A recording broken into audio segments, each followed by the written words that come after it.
I know everybody knows what SpongeBob is, and here I got a scary story about SpongeBob, and it's a true story that happened. So you guys know that SpongeBob aired in 1999.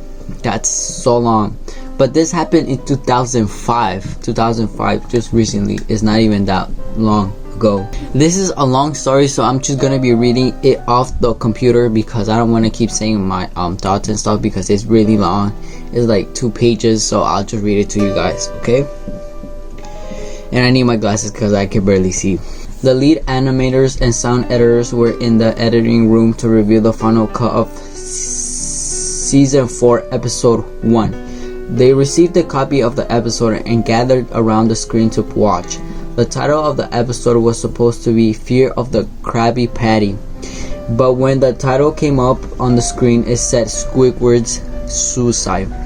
Everyone in the room was more than a little confused. The SpongeBob SquarePants theme tune played as usual, and the episodes began with the Squidward practicing on his clarinet, hitting a few sore notes. SpongeBob was laughing and Squidward stopped playing to yell at him to keep it down as he had a concert that night and needed to practice. SpongeBob said okay and went with Patrick to see Sandy.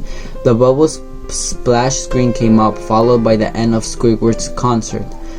It was at this point that the episode began to get very strange. As Squidward's concert ended, there was discounted murmuring in the crowd and they began to boo him loudly. Squidward looked visibly afraid. SpongeBob was standing in the front of the crowd and he too was booing. Even more odd was the fact that all of the characters had hyper-realistic eyes. They were very detailed and their pupils were glowing red.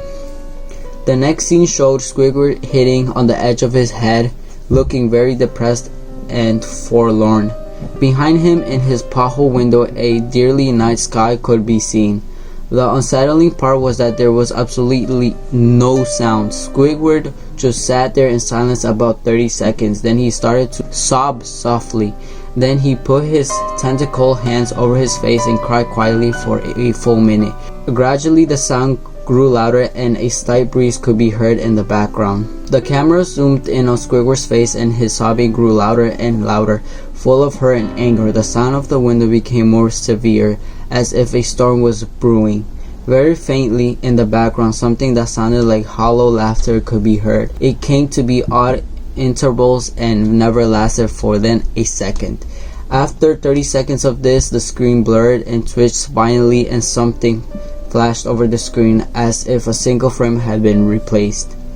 The lead animation editor paused the video and rewound it. Frame by frame, suddenly something horrible flashed up on the screen. It was a still photo of a young boy. His face was mangled and bloody and one of his eyeballs was dangling out of his socket. His stomach had been sliced open and testicles laying in a pile beside him. The editors gathered around the screen couldn't believe what they were seeing. They pressed play and continued to watch the video, hoping that it was all just some sick joke being played on them by the animators. On the screen, Squidward was still sobbing by the sound, but the sound was louder than before. There seemed to be blood coming from his eyes and running down his cheeks. The blood didn't seem to be animated. It looked to be real. The wind sounded like a raging storm. The deep unsettling laughter became more and more frequent. Suddenly the screen twitched again. One of the editors paused the video and rewound it. Another single frame flashed up on the screen. This time it was a little girl. She was laying face down in a pool of blood. Her left eye was hanging from a thread and her entrails were piled on top of her. There was deep cuts all over her back. One of the interns in the room said he felt sick and rushed out into the corridor. The editor clicked a button and the episode resumed playing. Squidward was silently again and there was no sound at all. He put his tentacles down and his eyes were now